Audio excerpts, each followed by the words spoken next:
Attorney Ricky Tumutorgo, nagtataguyod ng katotohanan, nakikipaglaban para sa bayan.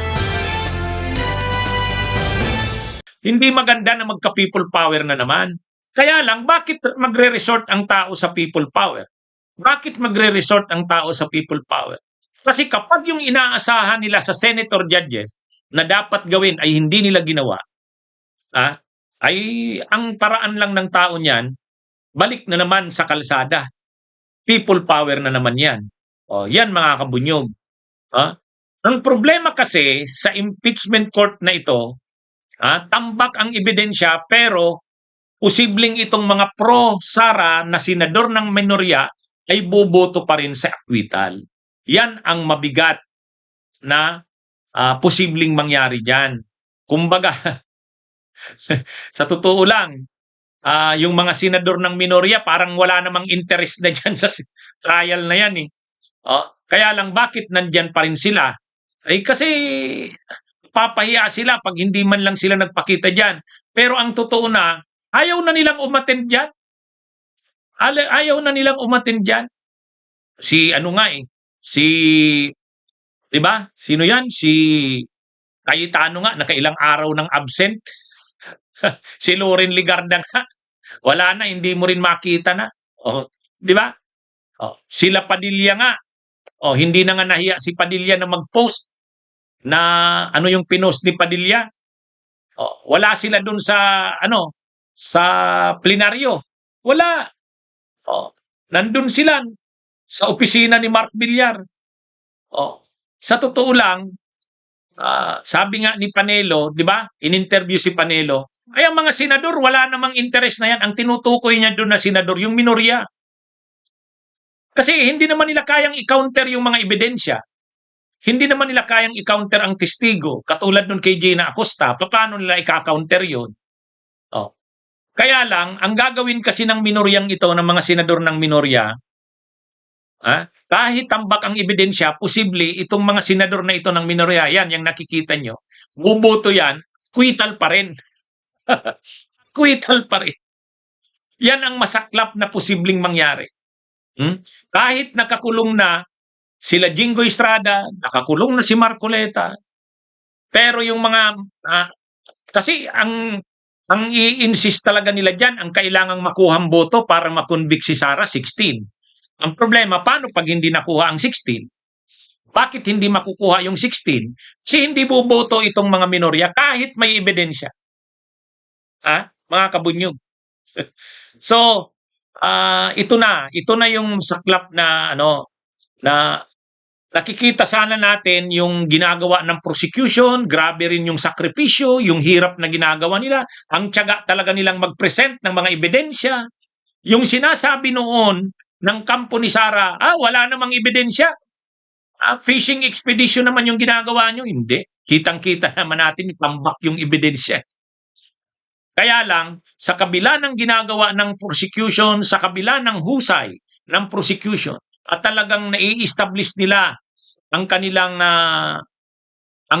punto, ang kanilang argumento, supported ng mga ebidensya at testigo, pero pagdating ng butuhan, ang nakakalungkot diyan, sa kabila ng tambak na ebidensya, kung itong mga minoryang ito, itong senador ng minorya, ay boboto pa rin, acquittal. Sabi ni Robin Padilla, kahit balibalik ka rin nyo ako, ang amoy ko, Sara Duterte, Duterte pa rin ako. Sunugin nyo man ako, ang amoy ko, Duterte. Ganyan, katindi na mga kabunyog, mga kababayan. Kasi, ipipili talaga nila na ang dapat na botong makuha para makonvict si Sara is 16.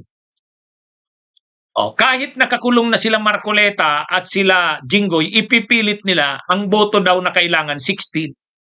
Ay ngayon, ang senador ng mayorya, 13. Sino naman kaya ang posible dyan sa bumaliktad? Kung sana ang mga senador ng minorya ay bukas ang isipan, titingnan nila yung mga ebidensyang pinipresent, saka sila magde-decide, yun sana maganda. Ang problema nga, hindi ganun. Sa tingin nyo, si Amy Marcos, pag sapat-sapat ba ang ebidensya, boboto ng conviction si Amy Marcos? Hindi.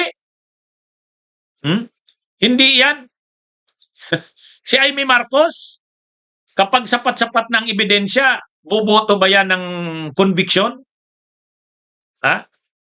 Hindi yan, mga kabunyog. Alam naman natin yan si Amy Marcos. Trinaydor nga ang sarili niyang kapatid. Di ba? Oh, yan yung totoo. Yan yung masaklap na katotohanan. Si Pia Cayetano, si Alan Cayetano, ay wala yan. Si Robin Padilla, si Amy Marcos, yung magkapatid na Cayetano. Si Bongo, kahit tahimik yan ngayon, pero pagdating ng butuhan, hindi niyan maiiwanan ang Duterte. Itong tatlo, si Loren Legarda, Camille Villar, Mark Villar, ang problema diyan kung mga panatiko yan sa Duterte. Kahit may makita silang sapat na ebidensya, hindi pa rin boboto. Yan, mga kabunyog, ang masaklap. Kaya nagwa-warning na ngayon si Attorney Ligutan, kapag inakwit si Sara sa kabila ng tambak na mga ebidensya, testigo, magkaka-people power. Sana wag na, sabi niya. Sana naman ang mga senador maging bukas ang isipan.